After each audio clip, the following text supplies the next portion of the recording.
තෙරුවන් සුබ දවසක් කියලා ප්‍රාර්ථනා කරනවා හැම දිනාටම. ඒ වගේම විශ්ම ප්ලාන්ට්ස් එක්ක එකතු වෙන්න කියලාත් ආරාධනා කරනවා. ඉතින් අද දවසේදී අපි හමු වෙමු පුංචි වීඩියෝ එකකින් white princess ඒ වගේම pink princess plants ගැන අපි අද දවසේදී කතා කරමු.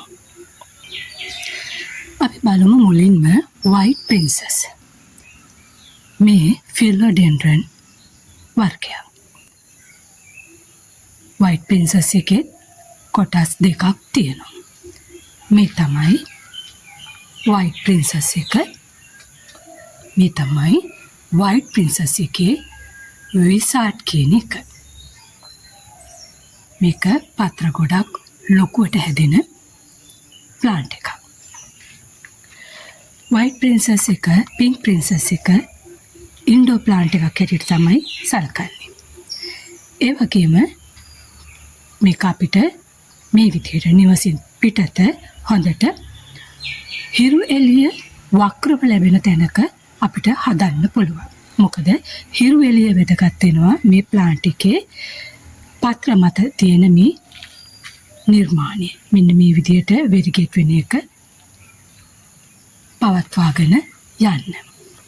හිරු එළිය වැඩි වුණත් ඒක ගැටලුවක් වෙනවා. මේ තියෙන්නේ white princess එකක්. මේවා ගෘහස්ත පැල කිව්වට අපේ නිවස වගේම ගාඩන් එකේ සෙවනාශ්‍රිතව හදන්න අපිට හොඳින් පුළුවන්කම තිබෙනවා. මම කිව්වා වක්‍රව තමයි හිරු එළිය වැටෙන්න ඕනේ කියලා.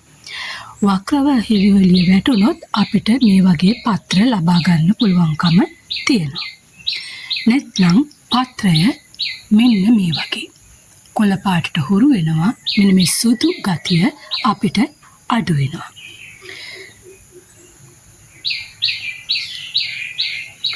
මේ ප්ලාන්ට් එකට විශේෂ තැනක් ලැබෙනවා.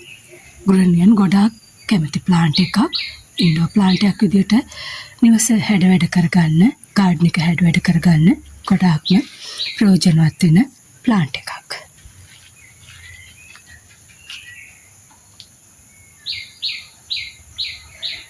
පත්‍ර white princess එකේ පත්‍ර තියෙන්නේ මෙන්න මේ වගේ හැඩයක් ගන්න. බලන්න දීප්තිමත් කොළ පාටක්, ඒ වගේම සුදු පාටක්. මේ වගේ තිකටි හැඩේ පත්‍ර තමයි තියෙන්නේ. විසාඩ් එක බැලුවොත් තිකටි හැඩයක් තියෙනවා. පත්‍ර ගොඩක් පළල්. ඒ වගේම මෙන්න මේ විදිහට තමයි white වෙන ගතිය, සුදු ගතිය පත්‍ර මත පිහිටන්නේ. මේකට හිරු එළිය බොහොම වැදගත් වෙනවා. අපි බලමු ප්ලාන්ට්ස් ටිකක්.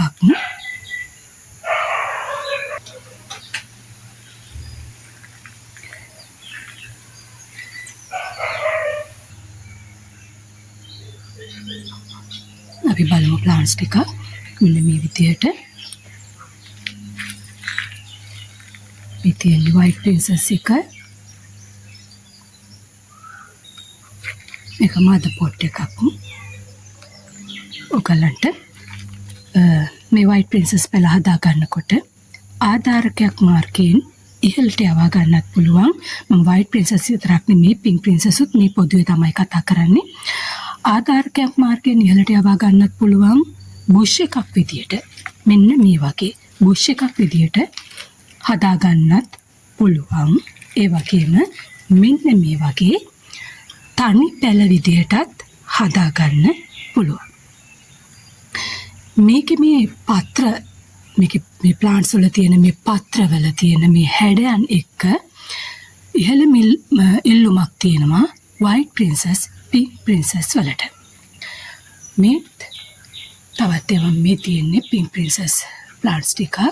මේ පත්‍ර මේ විදිහට තමයි හැඩ ගැන්වෙන්නේ. බලන්න පත්‍ර හැදිලා තියෙන හැටි.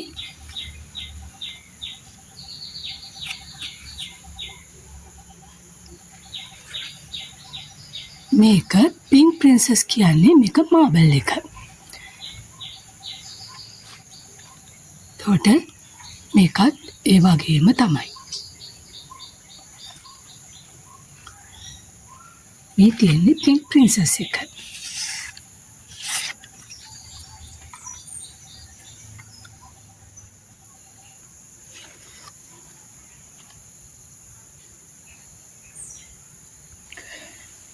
මෙන්න මේ පින්ක් ප්‍රින්සස් එකේ මෙන්න මේ ප්ලාන්ට් එක පින්ක් ප්‍රින්සස් ප්ලාන්ට් එකකටත් වැඩිය වටිනාකමින් ඉහළයි. මොකද හොඳ ඉල්ලුමක් තියෙනවා මේකේ මේ පත්‍ර මත තියෙන මෙන්න මේ විදිහේ හැඩතල වලට. මේවා මේ පත්‍රවල තියෙන ලස්සනට මේක වෙනස් විදිහට තියෙන්නේ පින්ක් ප්‍රින්සස් එක උනාට මේක වෙනස්. මේ තියෙන්නේ පින්ක් ප්‍රින්සස් එකේ පත්‍රය.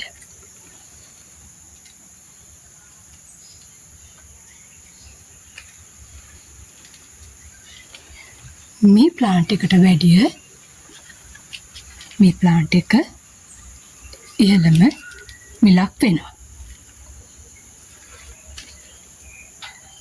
නිවසක් හැඩ කරන්න කොටාම ලස්සන ප්ලාන්ට් එකක් තමයි පින්ක් ප්‍රින්සස් එක. මම ඔයගලන්ට පෙන්නන්නම්. මේක ආධාරකයක් මගින් ඉහළට යවන්න පුළුවන්. අපිට කැමති විදිහකට හදාගන්න පුළුවන්. බුෂ් එකක් නම් තනි පැලයක් නම් ඔයාලට හිතෙන විදිහකට හදන්න පුළුවන්. මම පෙන්නන්නම් මේක ආධාරකයක් මාර්ගයෙන් ඉහළට යවන්නේ කොහොමද? යවට පස්සෙත් අපිට ප්ලාන්ට් එකක් දකින්න ලැබෙන්නේ කොහොමද කියලා. මේ තියෙන්නේත් මාබල් එකක්. මේ තියෙන්නේ මාබල් එක පින්ක් ප්‍රින්සස් එකේ ආධාරකයකට තමයි මේ ප්ලාන්ට් එක යවලා තියෙන්නේ. මේ විදිහට ආධාරකයක් මාර්ගයෙන් ඉහළට ගිහිල්ලා මෙන්න මෙහෙම හැදෙනවා. මේක ගෘහස්තව හැදෙන ප්ලාන්ට් එකක් වුණත් අපිට මෙහෙම අපේ ගාඩන් එකේ මේ විදිහට තැනක මෙන්න මෙහෙම මෙතන නම් තියෙන්නේ පොල් ගහක් යට හිරු එළිය වක්‍රව තමයි ලැබෙන්නේ. වෙහි ජලයත් ඒ වගේම ලැබෙනවා. හරි ලස්සනට වර්ණවත් වෙලා මේකේ පත්‍ර හැදෙනවා. ඉතින් ගේ ඇතුළ වගේම අපේ ගාඩන් එකත් මේ ප්ලාන්ට් වලින් අපිට ලස්සනට හැඩ කරගන්න පුළුවන්. අපේ නිවස වගේම ගාඩන් එකත්. අපි බලමු white princess, pink princess මේවට අවශ්‍ය කරන මීඩියා එක මොකක්ද කියලා. ඇත්තටම අපිට කැමති මීඩියා එකක්. එක එකනා එක විදිහට මේවා හදනවා. අපිට කැමති අපිට සුදුසුයි කියලා හිතෙන අපේ අත්දැකීම් අනුව අපිට සකස් කරගන්න පුළුවන් හොඳ මීඩියා එකක් අපිට හදාගන්න පුළුවන්. අත්හදා බලන්නත් පුළුවන්. ගෙදරදී අපිට මොකක් සුදුසු වෙයිද අපේ මේ වගාවට කියලා. සමහර අය බැලි සහ කොම්පෝස්ට් ටිකක් කලවම් කරලා පොල් එලිත් එක්ක මේ වගා කරනවා. මේ ප්ලාන්ට් හදනවා. ඒ වගේම තවත් ක්‍රමයකට අපිට පුළුවන් හදන්න චූටි පොල් එලි කැලි ටිකකුත් මේකට එකතු කරගත්තොත්. ඒ වගා මාධ්‍ය ටිකටම පොල් එලි කැලි ටිකකුත් එකතු කරගෙන බොහොම සාවිවර පස් මාධ්‍යයක් තමයි අපිට එතකොට හැදෙන්නේ. මුල් යන්න ලේසි. අපිට හොඳ ජල වහන පද්ධතියක් තියෙන්න ඕනේ. ජලය හොඳින් බැස යන්න ඕනේ. එහෙම වුණාම තමයි අපිට හොඳට ප්ලාන්ට් එකක් හදාගන්න පුළුවන්. නැත්නම් තැඹීමකට මුල් කොණු වීමකට ලක් වෙලා මේ වගාව විනාශ වෙන්න පුළුවන්. ප්ලාන්ට් එකක් විනාශ වෙන්න පුළුවන්. ඉතින් ඒක නිසා අපිට හොඳින් ජලය බැහැලා යන එක ඉතාමත්ම වැදගත් වෙනවා. මේ පින්ක් ප්‍රින්සස්, වයිට් ප්‍රින්සස් අපි හදනකොට. මේ දවස්වල හිරු එළියේ තරම ලැබුණේ නැති නිසා ලස්සනට පත්‍ර තිබුණු මේ ප්ලාන්ට්ස් වල කොළ පාට ටිකක් වැඩි වෙගෙන එනවා. ඒක නිසා හිරු එළිය කියන එක බොහොම සමබරව තමයි ලැබෙන්න ඕනේ. ඒකත් ඍජුව වැඩුණොත් මේ පත්‍ර පිළිසීම වල ලක් වෙනවා, කහ පැයට ලක් වෙනවා.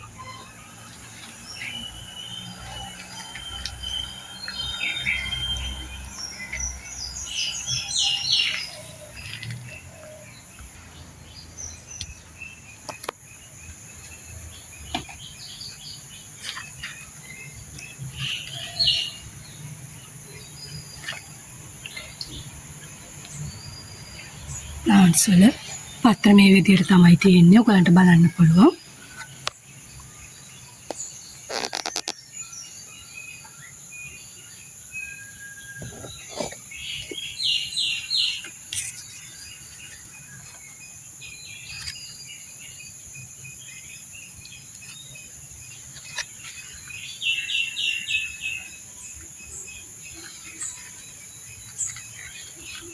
මේ වයිට් විසාඩ් එකේ ප්ලාන්ට්ස් පත්‍ර වලින්ම පේනවා ඇති.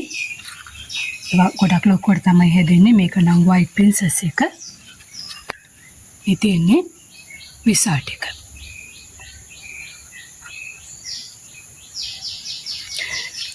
හොඳයි. ඉතින් අද අපි වයිට් ප්‍රින්සස් පින්ක් ප්‍රින්සස් තමයි පුංචි වීඩියෝ එකකින් මේ පිළිබඳව තමයි කතා කරන්න එකතු වුණේ. ඉතින් අපි ඉදිරියේදී තවත් වීඩියෝ එකකින් මේ ප්ලාන්ට්ස් ගැන කතා කරන්න එකතු වෙමු. ෆිලොඩෙන්ඩ්‍රන් වර්ග හඳුනගමු. ඉතින් හැම දිනාටම ස්තුතියි අද දවසේදී එකතු වුණාට. එමනම් සුබ දවසක් කියලා ප්‍රාර්ථනා කරනවා හැම දිනාටම.